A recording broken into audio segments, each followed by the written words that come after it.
আমরা বাজার থেকে প্রতিনিয়ত কিছু না কিছু কিনে খাচ্ছি, কিন্তু সেগুলো যে আমাদের শরীরে কতটা ক্ষতি করে সেটা কিন্তু আমরা কেউ জানি না। নমস্কার বন্ধুরা, আমি ঝুমা, তোমরা দেখছো creation of Jhuma. Creation of Jhuma চ্যানেলে তোমাদের সবাইকে স্বাগত জানিয়ে আবার একটা নতুন ভিডিও নিয়ে চলে এলাম। আজকের থাম্বনেল আর প্রথমের অংশটা দেখে বুঝতেই পেরেছো যে আমি আজকে কি বানাচ্ছি। হ্যাঁ বন্ধুরা, আজকে আমি বানাচ্ছি মোচার চপ। জিনিসটা বানানো খুবই সহজ, আর আমি তোমাদের কাছে সহজ সহজ রেসিপিগুলোই নিয়ে আসি, কারণ আমি চাই আমার ভিউয়ার্সদের যাতে কোনো বাইরে জায়গা দৌড়াতে না হয় উপকরণের জন্য। সেই জন্য বাড়িতে থাকা উপকরণ দিয়েই ঝটপট করে তৈরি হয়ে যাবে মোচার চপ। মোচাটা ছিল আমার অনেক দিন আগের, একবার সবজি হয়েছে আর কিছুটা ছিল। তো দেখো আমি কীরকমভাবে মোচাটা ছাড়িয়ে নিয়েছি। এরকমভাবেই তো ছাড়াতে হয়, বলো তো বন্ধুরা? আমি তো জানি না খুব একটা, সেজন্য তেতো হয়ে যায়। তো আমি এই অংশগুলো মোচা থেকে বাদ দিই। যদি প্রসেসটা ঠিক থাকে একটুখানি কমেন্টে জানিও তো। তারপর দেখো আমি কেটে একেবারে হলুদ জলে ডুবিয়ে রেখে দিয়েছি। তারপরে এখানে আমি একটা ব্যাটার তৈরি করে নিচ্ছি। ব্যাটারটার জন্য নিচ্ছি আমি 4 চা চামচ মতো বেসন। 4 চামচ ফুল বেসন নিয়েছি আমি, চামচটা আমার বড়, সেরকম সাইজেরই আমি 4 চামচ বেসনটা নিয়েছি। তোমরা তোমাদের পরিবারের আন্দাজ মতো দিয়ে দিও। এখানে দিয়ে দিলাম একটুখানি লবণ, স্বাদ অনুসারে লবণটা দিলাম। একটুখানি খাবার সোডা মিশিয়ে দিলাম। দিয়ে দিলাম একটু পরিমাণে হলুদ গুঁড়ো, কালারের জন্য দিলাম হলুদ গুঁড়োটা, তোমরা চাইলে দিতেও পারো, আবার স্কিপ করতে পারো। তারপর দিয়ে দিয়েছিলাম একটুখানি সবজি মশলা। বেশ করে ভালো করে সব কিছু একসাথে মিক্স করে নিচ্ছি। আর এই মিক্স করার সময় একটুখানি টাইম লাগে। তো মিক্সিং করা হয়ে গেছে আমার। তারপর একটু একটু করে জল দিয়ে দেখো একটা ব্যাটার তৈরি করে নিচ্ছি। ব্যাটারটা কীরকম হবে তোমাদেরকে আমি দেখিয়ে দিচ্ছি। তো ব্যাটারটা আমার রেডি হয়ে গেছে অনেকক্ষণ ফেটানোর পর। এই যে দেখো এরকম একটা থাকবে ব্যাটারটা, খুব যে একটা মোটা থাকবে তাও নয়, খুব যে পাতলা থাকবে তাও নয়, মানে যেরকমভাবে চপ বানানো হয়। তো তোমরা বাড়িতে যারা বানাও নিশ্চয়ই জানবে কেমন ব্যাটারটা হতে হবে। তারপর দেখো এখানে একটা আমি কড়াই বসিয়ে দিয়েছি, কড়াইয়ে সামান্য পরিমাণে তেল দিয়েছি। তেলটা ভালো করে চারিদিকে ছড়িয়ে নিলাম কড়াইয়ের মধ্যে। আর তারপরে এখানে আমি ভেজে নিচ্ছি বাদাম।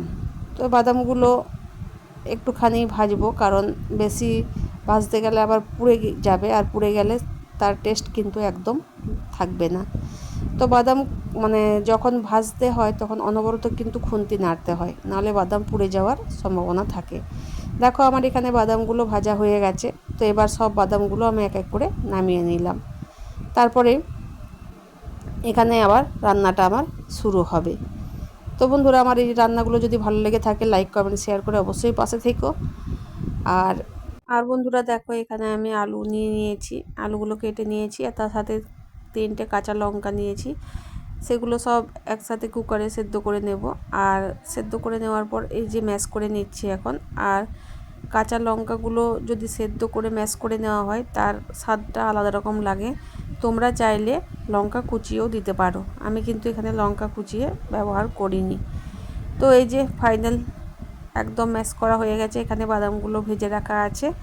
আর এই যে দেখছো বন্ধুরা, এখানে মোচাটা এতটা পরিমাণে ভালো সেদ্ধ হয়েছে, তোমাদেরকে তো দেখিয়ে দিলাম।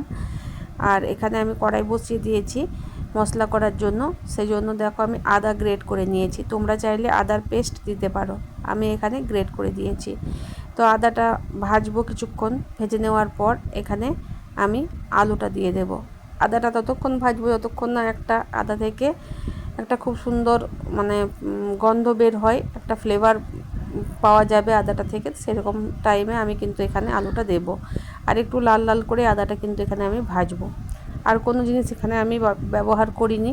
তারপরে মোচাগুলো দিয়ে দিলাম। মোচাগুলো দিয়ে এখানে বেশ খানিকটা নেড়ে চেড়ে আমি এখানে ঢাকা দিয়ে দেব কিছুক্ষণের জন্য, যাতে মোচাটা একটুখানি আরও ভালো করে ভাজা হয়ে যায়। আর মোচাটা এইভাবে যদি ভাজা হয় তাহলে কিন্তু মোচার মধ্যে যে একটা তেতো ভাব থাকে সেটা কিন্তু কেটে যায়।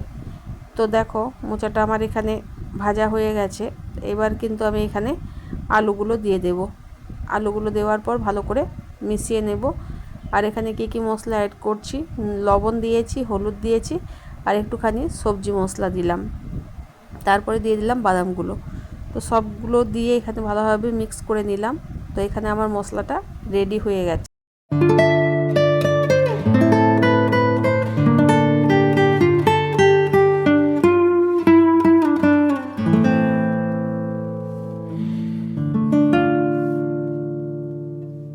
মশলাটা আমি নামিয়ে একটা থালার মধ্যে ঠান্ডা হতে দিয়ে দিলাম, বেশ করে ঠান্ডা হবে। তারপরে এখানে আমি ছোট ছোট কতগুলো বল তৈরি করে নেব। তো বলগুলো নিজের সুবিধার জন্য এখানে আমি বানিয়ে নিলাম, যাতে যখন আমি চপগুলো ভাজবো তো সমস্ত বলগুলো আমি রেডি করে নেব।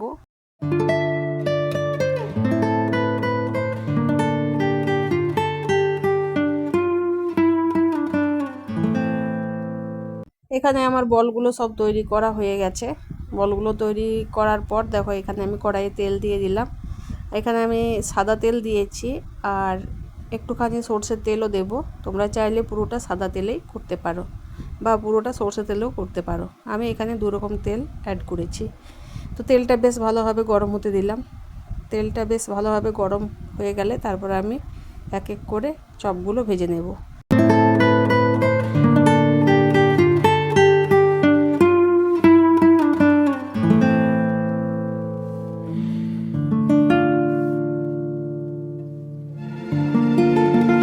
কড়াইয়ের মধ্যে এক এক করে চপগুলো দিয়ে এবার ভেজে নেব লাল লাল করে বেশ। তো আমার এই রেসিপিটা তোমাদের কেমন লাগছে কমেন্টে জানিও। আর এরকমই নিত্য নতুন রেসিপি পেতে চ্যানেলটি সাবস্ক্রাইব করে অবশ্যই পাশে থেকো। এক এক করে আমি চপগুলো এখানে ভাজছি। আর তেলটা বেশি আমি দিইনি বলে খুব বেশি করে আমি দিতে পারছি না, তাই ওই একটা দুটো করে আমি কিন্তু ভেজে নিচ্ছি। তোমরা চাইলে বেশি পরিমাণে তেল দিয়েও একবারেও সেগুলো কিন্তু ভাজতে পারো।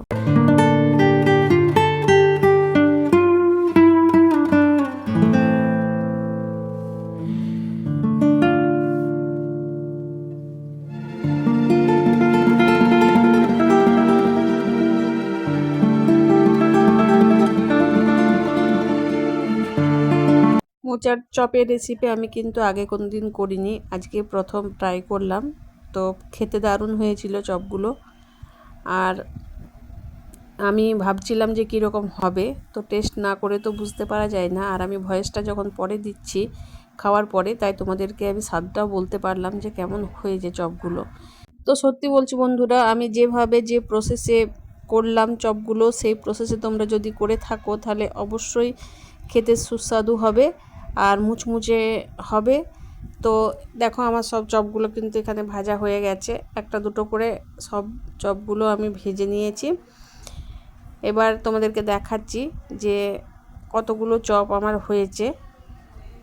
আর দেখো এটা শেষে একদম শেষে করলাম চপটা, এটা খুব বেশি ফুলেছে।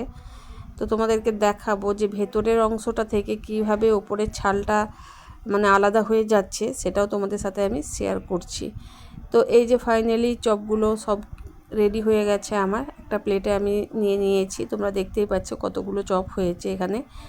আর দেখতেও খুব সুন্দর হয়েছে, আর বারবার করে বলছি খেতেও কিন্তু খুব সুস্বাদু হয়েছে। তো চলো তোমাদেরকে দেখাই ভেতরের লেয়ারটা আর বাইরের অংশটা কীভাবে আলাদা হয়ে যাচ্ছে।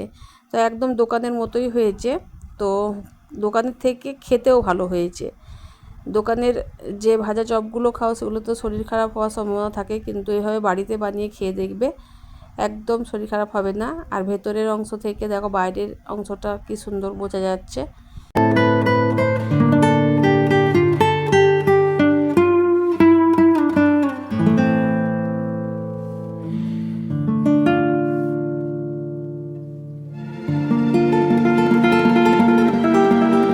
তো বন্ধুরা, তোমরা এই চপগুলো চায়ের সাথেও খেতে পারো, সস দিয়ে খেতে পারো বা কাসুন্দি দিয়েও খেতে পারো, বা এইরকম শুধুও খেতে পারো।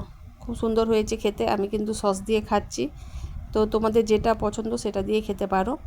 তো বন্ধুরা চলো আজকের ভিডিওটা এই পর্যন্তই। দেখা হচ্ছে তোমাদের সাথে আবার কোনো নতুন ভিডিওর সাথে। ততক্ষণের জন্য তোমরা সবাই ভালো থেকো, সুস্থ থেকো।